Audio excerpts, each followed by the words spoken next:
Regresé de mi viaje y encontré a mi hermana y su esposo destruyendo mi casa. Además, tu gusto es horrible, se burló. No sabía que mi abogado y la policía ya tenían el vídeo.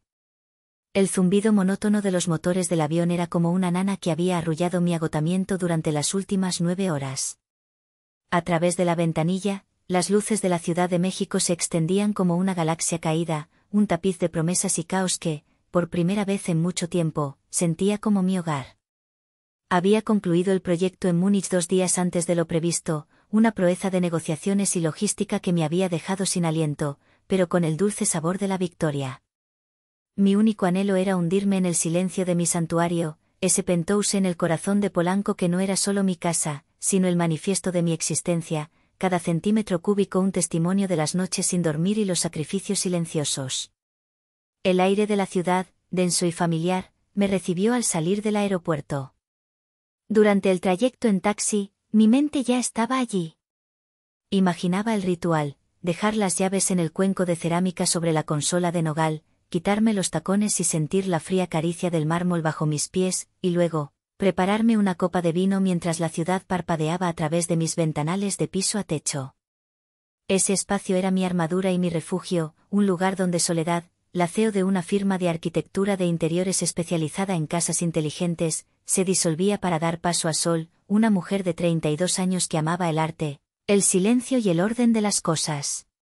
Cuando el elevador privado se abrió directamente en mi vestíbulo, una sonrisa cansada pero genuina se dibujó en mis labios. Introduje mi llave en la cerradura, un mecanismo de alta seguridad que, irónicamente, protegía mi paz del mundo exterior, pero no de la tormenta que estaba a punto de desatarse dentro.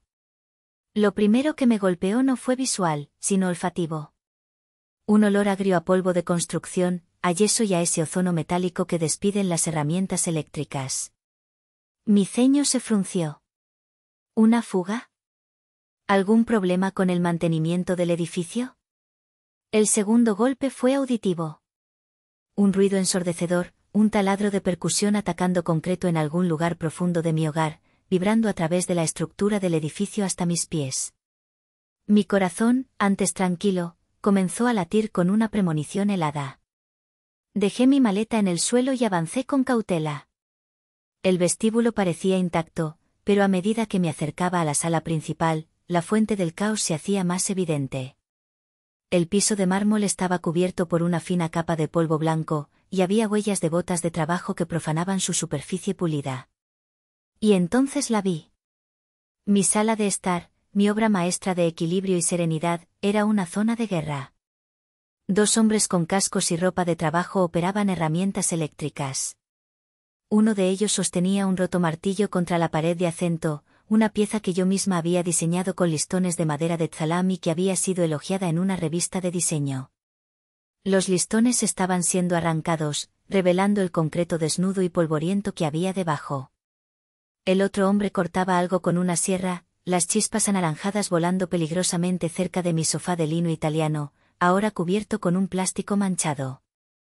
Mis muebles, una colección curada durante años de viajes y búsquedas, estaban apilados en un rincón, cubiertos de la misma manera improvisada y negligente.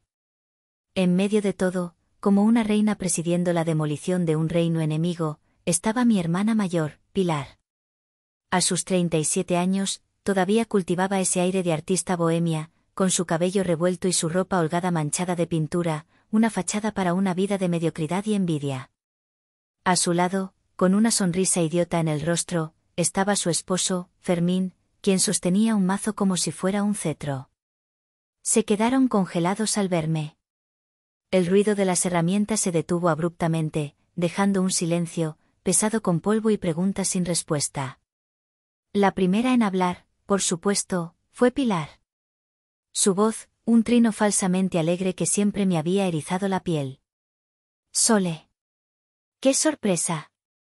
Regresaste antes. Caminó hacia mí, abriendo los brazos como si esperara un abrazo, esquivando un montón de escombros. Me quedé inmóvil, mi cuerpo rígido como una estatua. ¿Qué están haciendo? Logré articular, mi voz un susurro ronco. Pilar se detuvo y puso las manos en sus caderas, adoptando un aire de magnanimidad. Pues, ¿qué parece? Una remodelación. Fermín y yo decidimos que este lugar necesitaba un toque más artístico, más cálido.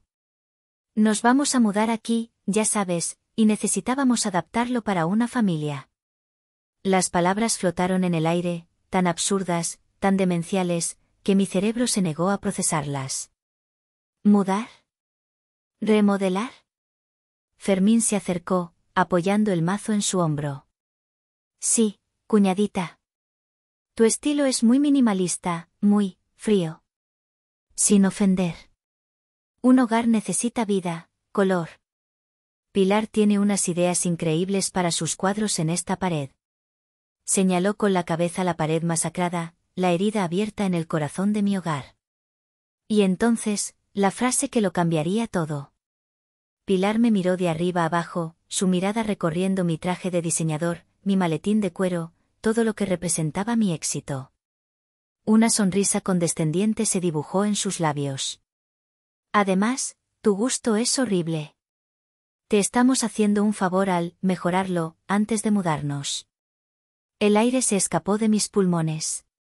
Pero no fue por el dolor del insulto, no del todo. Fue por el chasquido frío y cristalino de algo que se rompía dentro de mí. Era el último hilo de paciencia, la última fibra de obligación familiar, el último vestigio de la niña que una vez creyó que debía cederlo todo por su hermana mayor. En ese instante, no sentí tristeza. No sentí rabia caliente y explosiva. Sentí un frío glacial que comenzaba en mi pecho y se extendía por mis venas, afilando mis sentidos, aclarando mi mente. Vi a mi hermana, no como familia, sino como una intrusa. Vi a su esposo, no como un pariente político, sino como un cómplice. Y vi mi hogar, no como un espacio dañado, sino como un territorio invadido. Lentamente, sin apartar la vista de ellos, saqué mi teléfono del bolsillo. Mi mano no temblaba. Mis dedos se movían con una precisión quirúrgica sobre la pantalla. Pilar y Fermín intercambiaron una mirada de triunfo, asumiendo que mi silencio era sumisión, que estaba abrumada. ¿Ves? Sabía que lo entenderías, dijo Pilar, dándose la vuelta para hablar con los trabajadores. Sigan, muchachos. Hay que tirar todo esto antes del anochecer. Fingí que revisaba mis correos. Pero lo que realmente hice fue abrir la aplicación de mi sistema de seguridad, el mismo que yo había diseñado. Con un toque, activé la grabación de vídeo y audio de todas las cámaras ocultas del área social, incluyendo el micrófono de alta fidelidad que estaba disimulado en el detector de humo justo encima de sus cabezas. Levanté la vista. Mi rostro estaba en blanco, una máscara de calma. Necesito hacer una llamada, dije, mi voz sorprendentemente estable. Continúen. Me di la vuelta y caminé hacia la salida, mis pasos resonando con una finalidad que ellos, en su arrogancia, no pudieron percibir. No iba a llamar a la policía. Aún no. Iba a llamar a mi abogado. La guerra no se había declarado con gritos, sino con el clic silencioso de un botón de grabación. Y yo, la arquitecta de espacios, estaba a punto de diseñar su ruina. El interior de mi auto se sentía como una cápsula de silencio en medio del estruendo de la ciudad y el caos que había dejado atrás. El olor a cuero nuevo y el suave zumbido del aire acondicionado eran un marcado contraste con el polvo y la destrucción de mi hogar. Apoyé la frente en el volante frío, y por un momento, el mundo exterior se desvaneció. No lloré. Las lágrimas se sentían como un lujo, una liberación emocional que no me podía permitir. En su lugar, las puertas de la memoria se abrieron de par en par, y me encontré caminando por los pasillos de mi propio Museo del Dolor, una colección de agravios y sacrificios que había acumulado durante toda una vida. Las exhibiciones de este museo no eran objetos, sino momentos, grabados en mi mente con la precisión de un cincel. La primera sala, la de la infancia, estaba dominada por un recuerdo en particular. Yo tenía 10 años y había ahorrado durante meses para comprar mi primera caja de lápices de colores profesionales. Eran mi tesoro. Un día, llegué a casa de la escuela y encontré a Pilar, 5 años mayor que yo, usando mis lápices, rompiendo las puntas con furia sobre un lienzo porque el tono de azul no era el que ella quería. Cuando la confronté, con lágrimas en los ojos, ella simplemente se encogió de hombros. Son solo lápices, dijo. Mis padres intervinieron, pero no para defenderme. Mi madre me rodeó los hombros y dijo la frase que se convertiría en el mantra de mi infancia: déjala, Sol. Ella tiene un temperamento artístico. No lo entiende como tú. Me quitaron mis lápices y se los dieron a ella.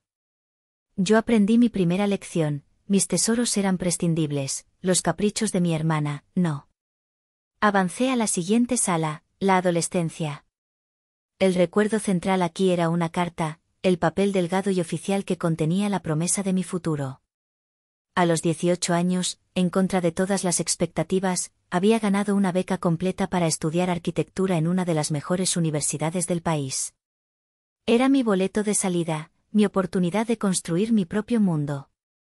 Esa noche, en la cena, mis padres no compartieron mi alegría.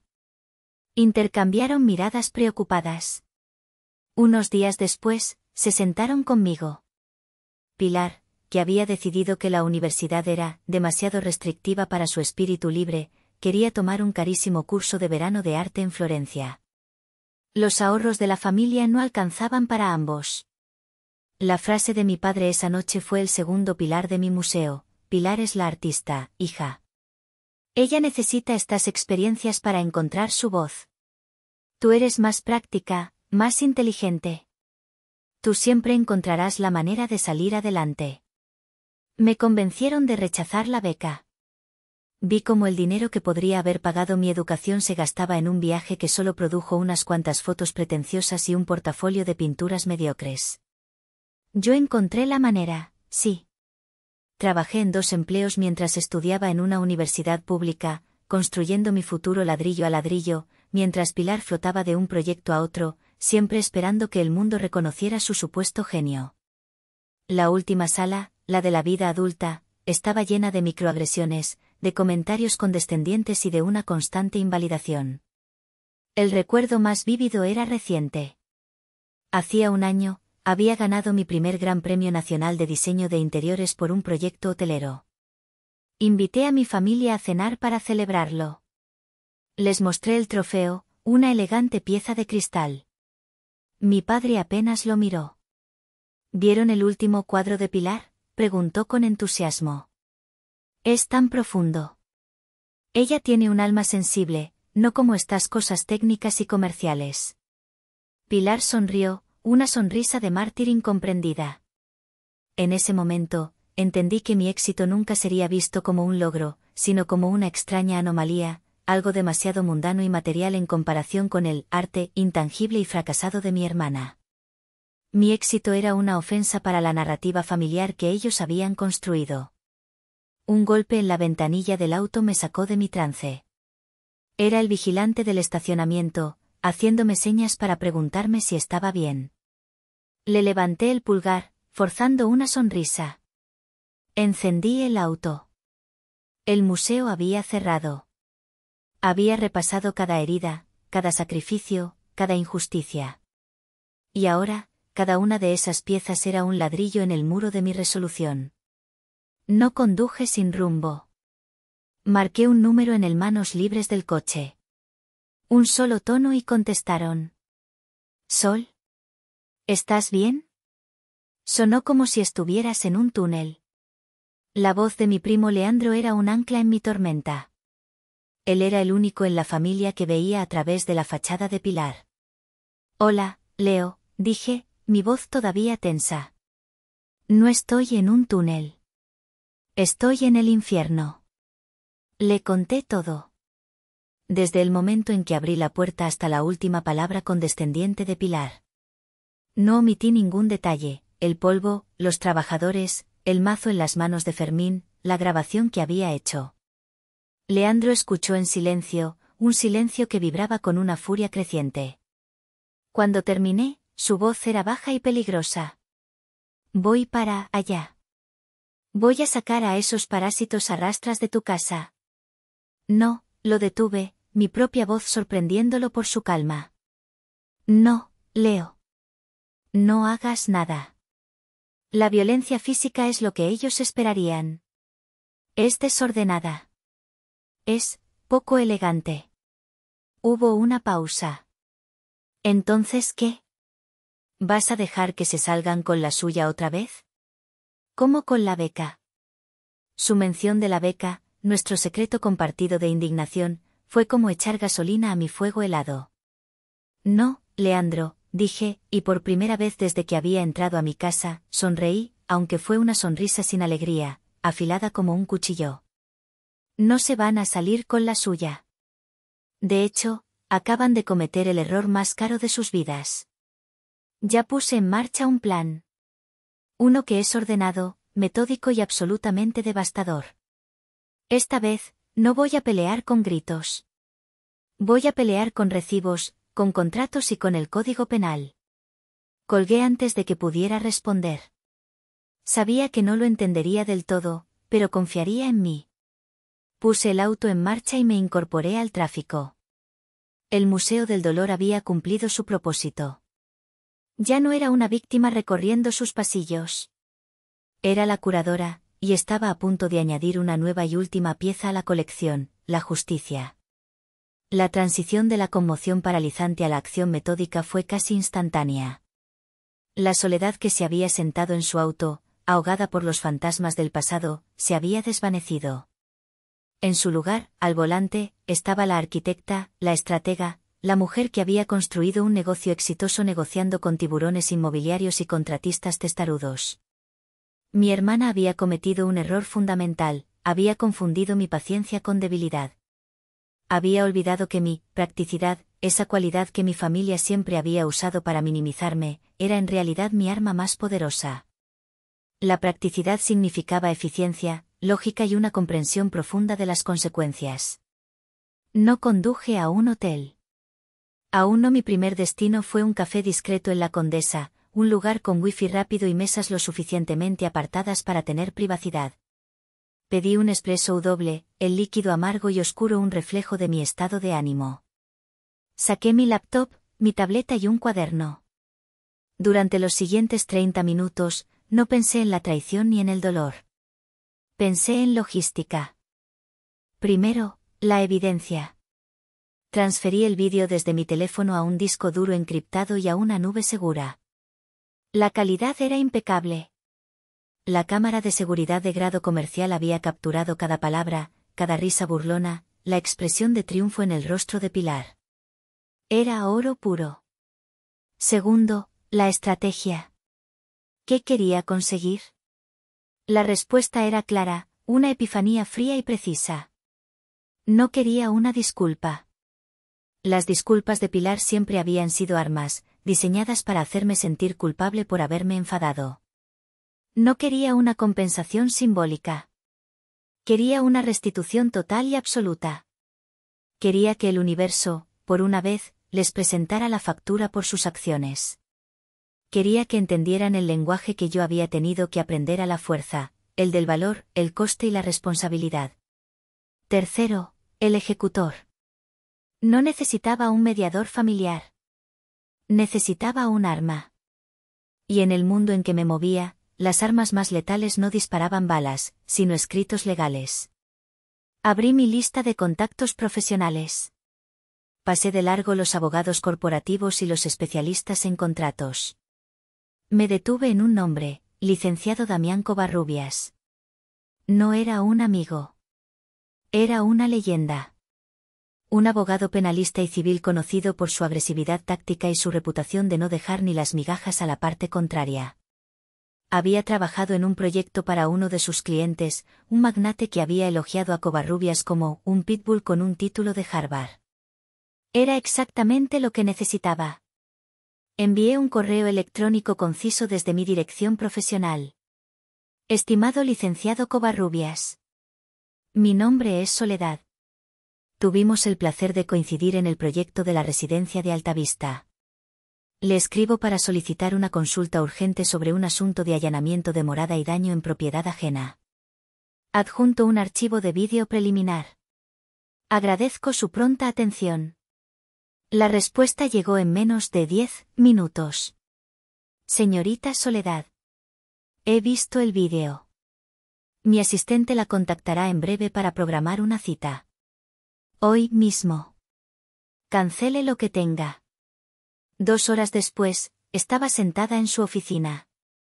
No era el típico despacho lleno de libros de leyes polvorientos.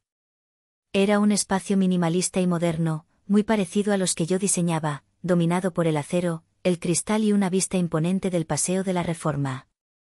Todo en ese lugar gritaba poder y eficiencia. El licenciado Covarrubias, un hombre de unos 50 años con un traje impecable y unos ojos que parecían analizarlo todo, no perdió el tiempo en formalidades. Tenía mi vídeo en pausa en una pantalla enorme en la pared. Señorita Soledad, dijo, su voz tan pulcra como su entorno. Lo que tenemos aquí es, en términos legales, un regalo envuelto en papel de oro. No es una disputa familiar. Es un acto criminal flagrante. Se levantó y caminó hacia la pantalla. Allanamiento de morada. Entraron a su propiedad sin su consentimiento. Daño en propiedad ajena con alevosía y ventaja. La premeditación es evidente. Y, dependiendo de lo que planeaban hacer con sus pertenencias, podríamos incluso explorar la tentativa de robo. Me escuchó atentamente mientras le daba el contexto, la historia de mi relación con Pilar, los sacrificios, la constante invalidación. Él asentía, no con simpatía, sino como un general asimilando el terreno de batalla. La narrativa familiar es el motivo, no la justificación, dijo al final. Jugarán la carta de la disputa doméstica, para buscar clemencia. Nuestro trabajo es desmantelar esa falacia y presentarla como lo que es, una invasión calculada motivada por la avaricia y la envidia. ¿Qué recomienda? Pregunté. Sus ojos brillaron con una intensidad depredadora. Recomiendo un ataque en 2 frentes, simultáneo y abrumador. Primero, la vía penal. Presentaremos una denuncia formal con este vídeo como prueba principal. La policía tendrá que actuar. El arresto generará un shock inmediato y establecerá la seriedad del asunto. Segundo, la vía civil. Mientras ellos lidian con la fiscalía, nosotros presentaremos una demanda por daños y perjuicios. Y aquí es donde vamos a ser creativos. Se inclinó sobre su escritorio. Usted no solo ha perdido una pared. Ha perdido piezas de diseño únicas, ha sufrido un daño moral, y lo más importante, como profesional del diseño, su santuario y portafolio personal ha sido profanado. Vamos a cuantificarlo todo. Cada clavo, cada metro de cable, el valor de cada mueble, el coste de la restauración por parte de artesanos de primer nivel, el daño psicológico, el lucro cesante por el tiempo que no podrá usar su propiedad. La cifra será tan grande que los dejará en la bancarrota por el resto de sus vidas. Escuché su plan, y una sensación de calma absoluta me invadió. Era brutal. Era despiadado. Y era exactamente lo que necesitaba. Era el lenguaje de las consecuencias, hablado con fluidez por un experto. Hay una cosa más, le dije, mi voz firme. No quiero que sepan que estoy detrás de esto. No todavía. Quiero que crean que han ganado. Covarrubias esbozó la primera sonrisa que le había visto, una sonrisa delgada y peligrosa. Me gusta su estilo, señorita Soledad, dijo. Les daremos la confianza para que se hundan solos. Prepare el cebo. Yo prepararé la jaula. Salí de su oficina sintiendo que el peso del mundo se había levantado de mis hombros y se había transferido a los de un pitbull con un título de Harvard. Mi decisión estaba tomada. No era una decisión de acero por la dureza, sino por la flexibilidad y la resistencia. Iba a doblarme, a fingir debilidad, para luego regresar con una fuerza que ellos nunca imaginaron que poseía.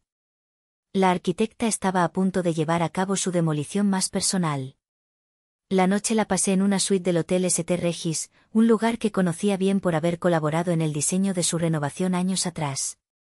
La ironía no se me escapaba, estaba refugiada en un monumento al diseño y al lujo, mientras mi propio espacio, la culminación de mi filosofía de diseño, estaba siendo profanado.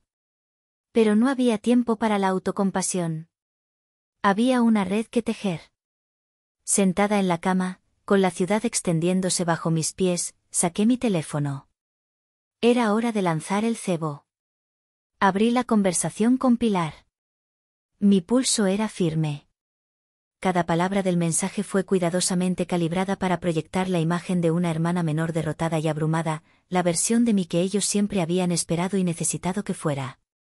Pili, empecé, usando el apodo infantil que había dejado de usar hacía una década. Estoy en un hotel.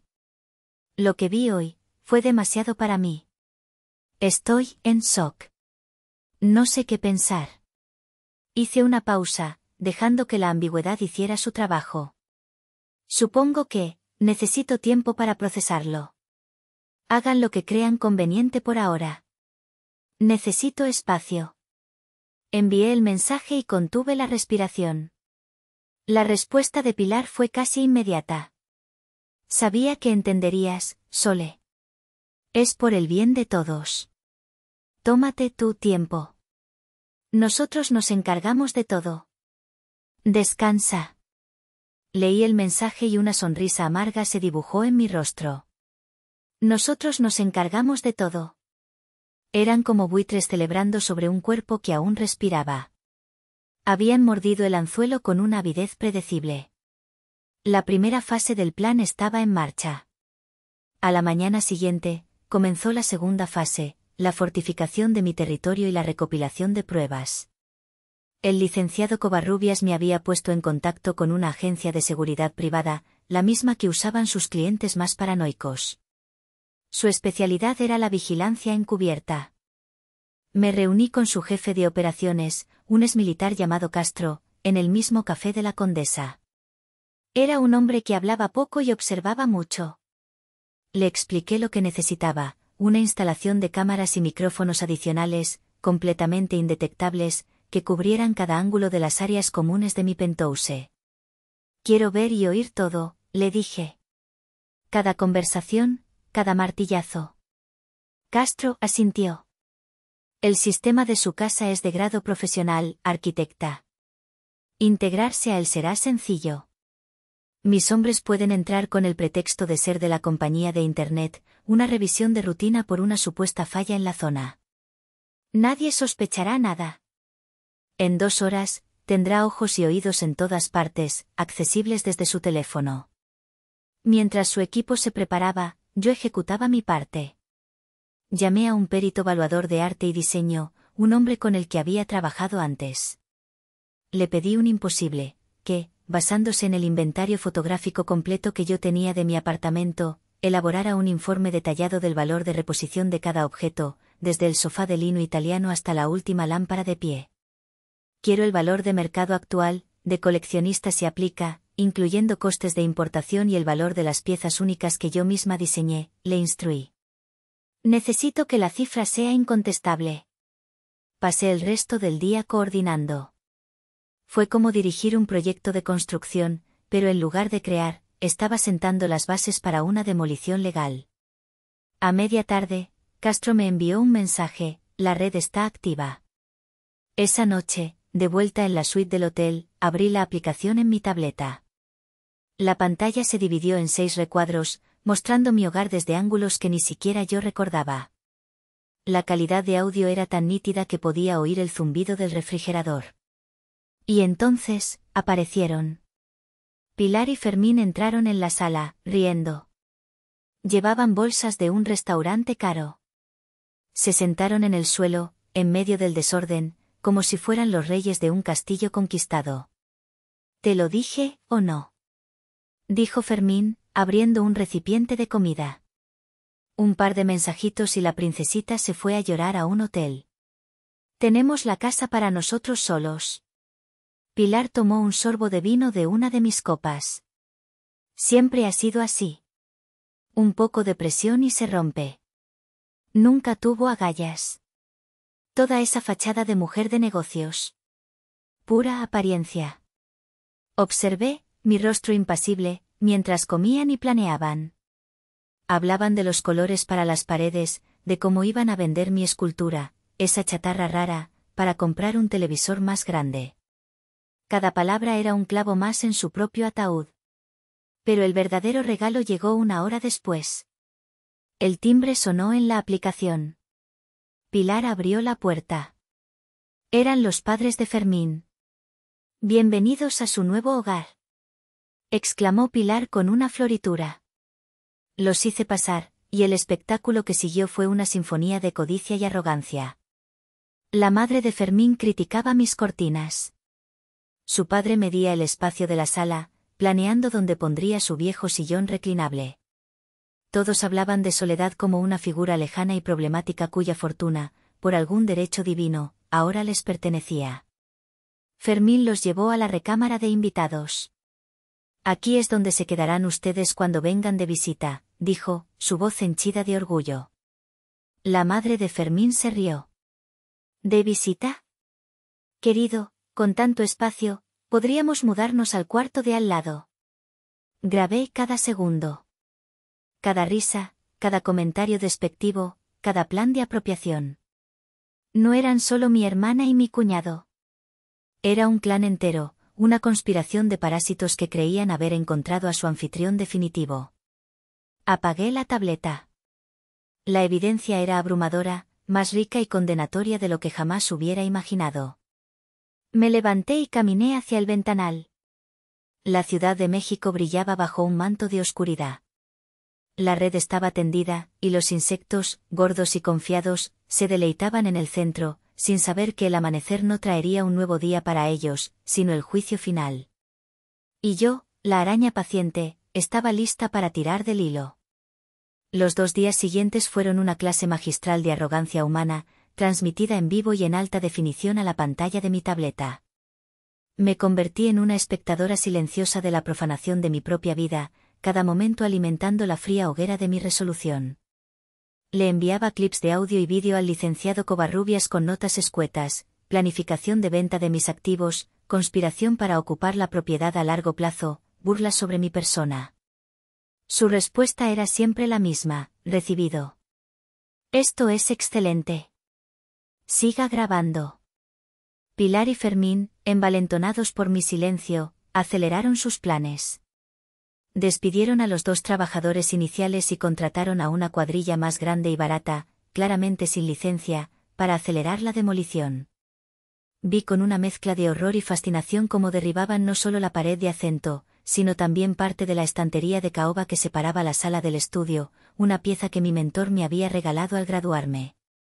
Fermín, sintiéndose el capataz de la obra, les gritaba instrucciones, a menudo contradictorias, mientras se paseaba con una cerveza en la mano.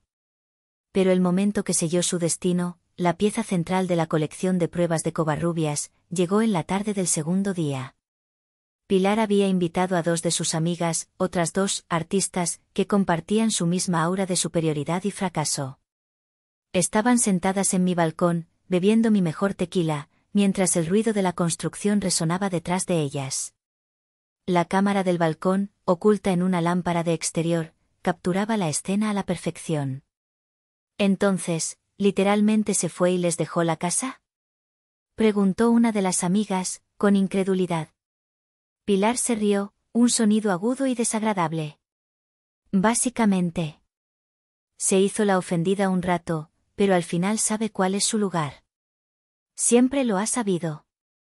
Ella es la hormiga obrera, práctica y aburrida. Yo soy la reina, la que tiene la visión. ¿Y no te da miedo que regrese y se enoje de verdad? Pilar se encogió de hombros, tomando un sorbo de tequila. ¿Que se enoje? ¿Qué va a hacer? ¿Demandarme? Somos familia. Ningún juez se tomaría en serio un pleito entre hermanas. Además, esto es una mejora. Soledad no tiene alma, por eso su casa parece un catálogo de muebles caros, sin vida. Ya verán cómo con mis cuadros, con mi toque, este lugar tendrá espíritu. Le estoy haciendo un favor. Fermín se unió a ellas en el balcón, interrumpiendo su conversación. Llevaba en la mano una pequeña escultura de bronce que yo atesoraba. Miren esta chatarra, dijo, poniéndola sobre la mesa. El otro día busqué en internet. Vale como $10.000. ¿Se lo pueden creer? $10.000 en esta cosa fea. ¿Qué vas a hacer con ella?, preguntó la otra amiga, sus ojos brillando de codicia. La venderé, por supuesto, respondió Fermín como si fuera lo más obvio del mundo. Con lo que saquemos de esta y otras chácharas caras que tiene por ahí, podemos comprar la pantalla de 80 pulgadas que siempre hemos querido para la nueva sala.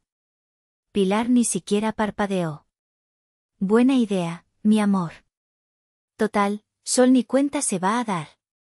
Nunca le ha importado nada más que su trabajo. Guardé ese clip y se lo envié a Covarrubias con el asunto, prueba maestra. Su llamada entró un minuto después. Señorita Soledad, dijo, y por primera vez, detecté una nota de genuina emoción en su voz, la emoción de un cazador que ve a su presa perfectamente acorralada. Tenemos más que suficiente. La confesión de intenciones, la conspiración, la planificación del robo. Lo tenemos todo. La arrogancia de esta gente es un regalo para nuestra causa. ¿Entonces? Pregunté. Entonces es hora de bajar el telón, respondió. Esté lista. Mañana por la mañana, usted y yo haremos una visita a su propiedad. Y no iremos solos. Colgué el teléfono. Una extraña calma se apoderó de mí. No había alegría, no había sed de venganza. Solo la sensación de un final inevitable, de un ciclo de injusticia que estaba a punto de cerrarse para siempre. Me levanté y fui al armario. Elegí mi atuendo para el día siguiente con el cuidado de un general eligiendo su uniforme para la batalla final, un traje sastre de color gris acero, una blusa de seda blanca, tacones que sonaban con autoridad al caminar. No era solo ropa. Era una armadura. Mañana no se enfrentarían a Sol, la hermana menor. Se enfrentarían a Soledad, la dueña, la cliente, la demandante. La mujer cuyo gusto estaban a punto de descubrir que tenía un precio exorbitante. La mañana siguiente llegó con un cielo despejado y una luz brillante que parecía querer limpiar la suciedad del mundo. Me encontré con el licenciado Covarrubias en el vestíbulo del edificio. Él ya estaba allí, impecable en su traje oscuro, con un portafolio de cuero en la mano. A su lado, de pie, discretos pero con una presencia imponente, había dos hombres con trajes sencillos que no lograban ocultar su complexión atlética ni la formalidad de su porte. Eran oficiales de la policía de investigación. ¿Lista, señorita Soledad? Preguntó Covarrubias, su rostro una máscara de profesionalismo. Asentí, mi corazón latiendo con un ritmo firme y pesado. Lista. Subimos en silencio en mi elevador privado. Cada piso que ascendíamos era como una cuenta atrás hacia la detonación. Cuando las puertas se abrieron en mi vestíbulo, el sonido del caos era aún peor que el primer día. Se oía música a todo volumen, risas y el estruendo de algo pesado al caer. Covarrubias me hizo una seña para que me quedara atrás. Él avanzó primero, seguido por los dos oficiales. Yo di el último paso, cruzando el umbral de mi hogar invadido. La escena en la sala era grotesca. Pilar, Fermín y su cuadrilla de trabajadores estaban en medio de los escombros. Fermín estaba tratando de mover mi pesada mesa de centro de mármol, mientras Pilar le daba indicaciones a gritos por encima de la música. Habían cubierto mis ventanales con plásticos, sumiendo el lugar en una penumbra polvorienta. No se dieron cuenta de nuestra presencia hasta que uno de los oficiales carraspeó, un sonido seco y autoritario que cortó la música y las risas como un cuchillo. Pilar se dio la vuelta, y su sonrisa se congeló en su rostro. Vio a los hombres trajeados y luego me vio a mí, de pie detrás de ellos, mi expresión tan serena como la de una estatua de hielo.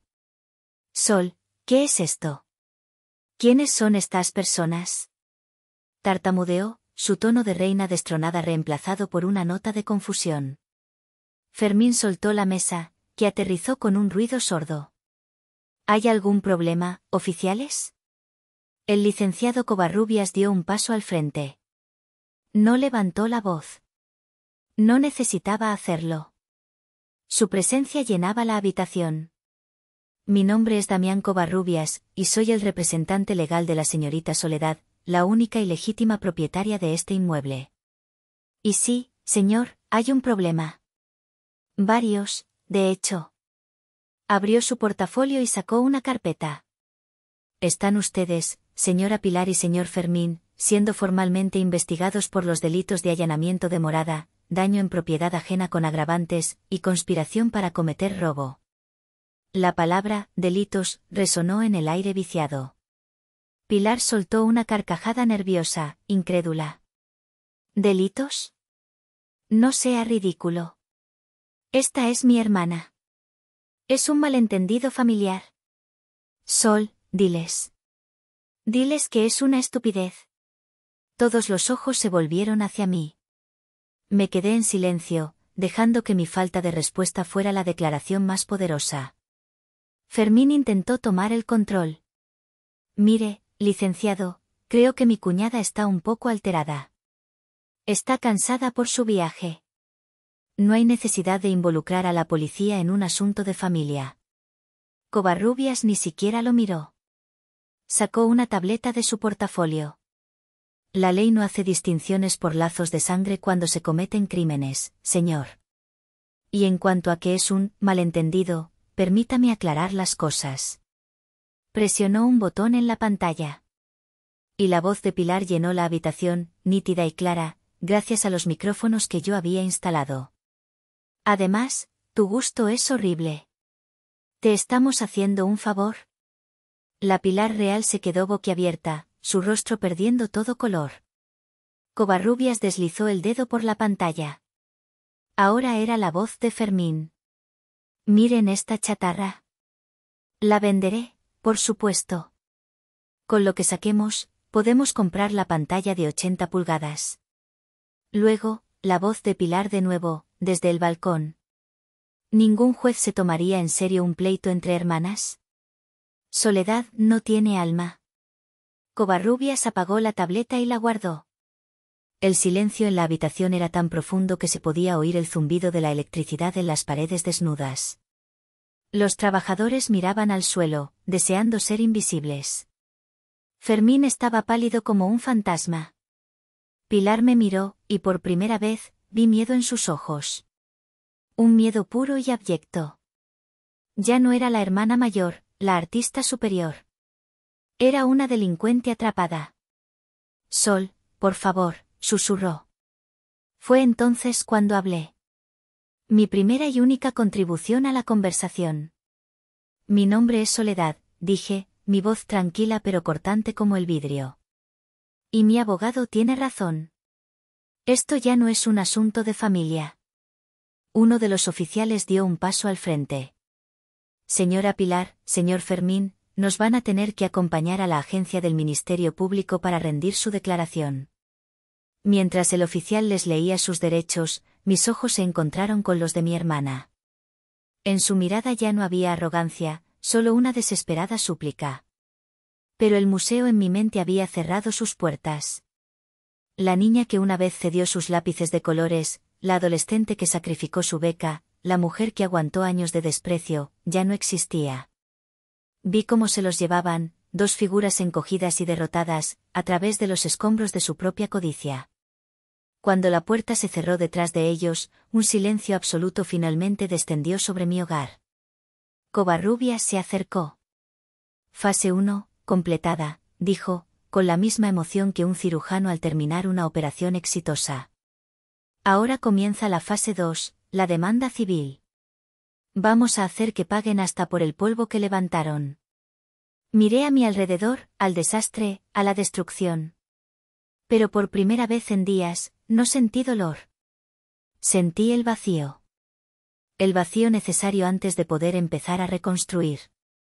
No solo mi casa, sino mi vida. Libre, por fin, del peso de la hermana a la que siempre tuve que cederle todo. La detención de Pilar y Fermín fue solo el primer temblor. El verdadero terremoto, la tormenta de consecuencias que yo había diseñado con la ayuda de Covarrubias, apenas comenzaba a formarse. Pasaron la noche en los separos de la fiscalía. Una humillación calculada que, según mi abogado, era crucial para que entendieran que el juego había cambiado para siempre. A la mañana siguiente, después de que un abogado de oficio les consiguiera la libertad bajo caución, la guerra cambió de frente, del penal al familiar. Mi teléfono comenzó a sonar sin parar. Eran los monos voladores, como los llamaba Covarrubias, parientes que nunca se habían preocupado por mi bienestar pero que ahora, movilizados por el pánico de Pilar, se sentían con el derecho de sermonearme. La primera en llamar fue mi tía Consuelo. Soledad, hija. ¿Qué has hecho? Su voz era un chillido de indignación. Meter a tu propia hermana en la cárcel. ¿No tienes corazón? La familia es sagrada. Respiré hondo, preparándome para la primera de muchas batallas. Tía Consuelo, con todo respeto, mi hermana y su esposo cometieron un delito grave en mi propiedad. Esto ya no es un asunto familiar, es un asunto legal. Pero es tu hermana. La sangre llama. Deberías perdonarla. Retira los cargos ahora mismo.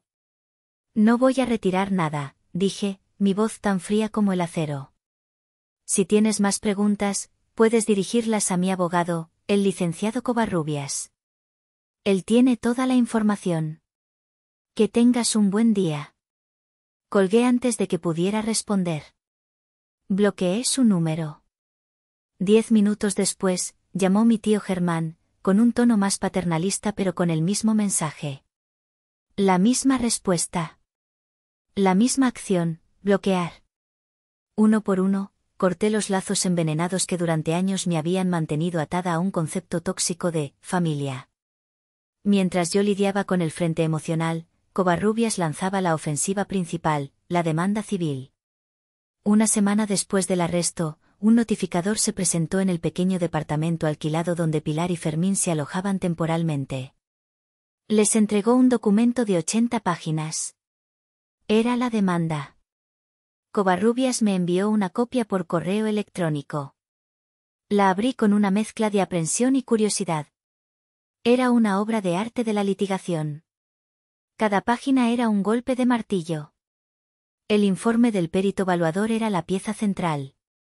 Detallaba, con fotografías y precios de mercado, el valor de todo lo que habían dañado o planeaban vender.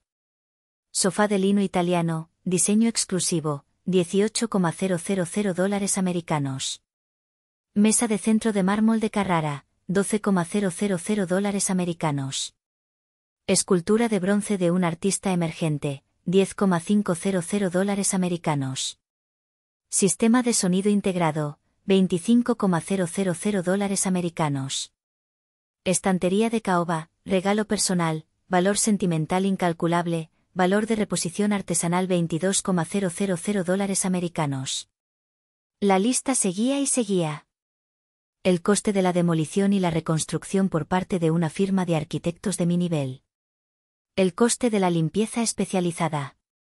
El coste del alojamiento temporal para mí durante los meses que duraría la obra. Y luego venía la genialidad de Covarrubias, el daño moral y el daño punitivo. Argumentaba que, al atacar mi hogar, habían atacado mi reputación profesional, mi santuario personal y mi bienestar psicológico.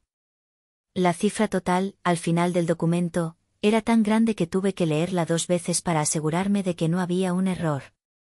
Exigíamos una compensación de casi $500,000.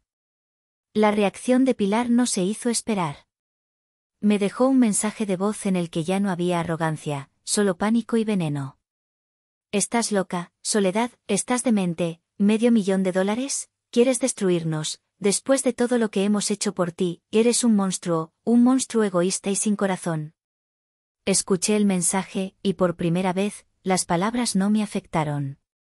Eran los chillidos de una depredadora atrapada, furiosa no por lo que había hecho, sino porque la habían descubierto. Guardé el mensaje de voz y se lo envié a Covarrubias. Para el expediente de daño moral, escribí. El proceso legal fue lento pero implacable. Su abogado de oficio intentó argumentar que era una disputa familiar que se había salido de control. Covarrubias presentó los vídeos. El juez vio la premeditación. Su intento de declararse en bancarrota fue bloqueado cuando el abogado demostró que estaban intentando ocultar activos, transfiriendo el auto de Fermín al nombre de su padre. Cada movimiento que hacían era un error. Cada mentira que decían los hundía más. Estaban acostumbrados a un mundo de manipulación emocional, pero en el frío y lógico mundo de la ley, sus tácticas eran inútiles.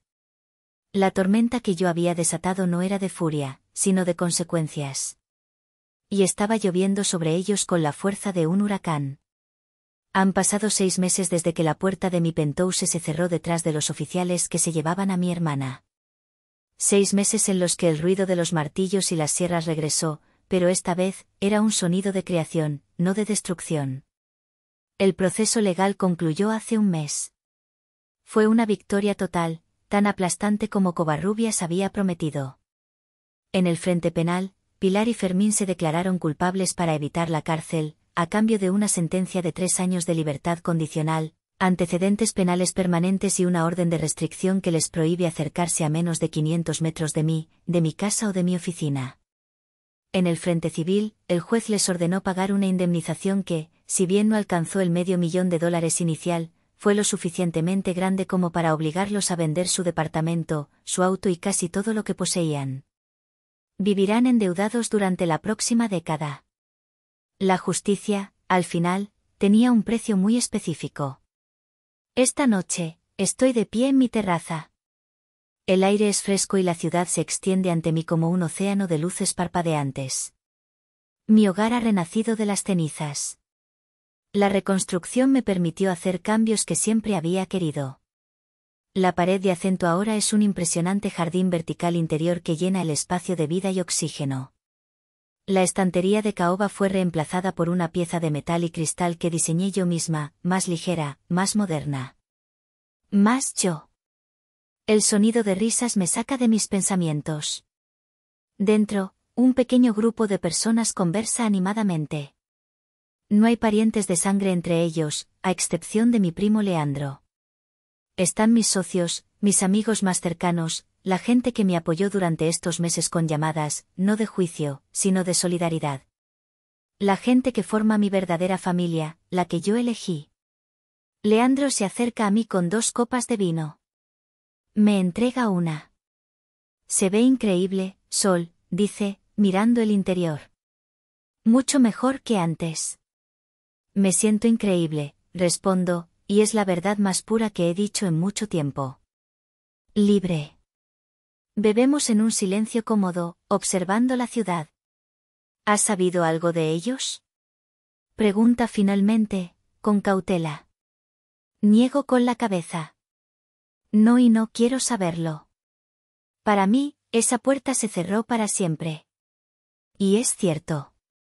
Hace unos meses, la idea de mi hermana, la herida que representaba, era un punto sensible en mi alma.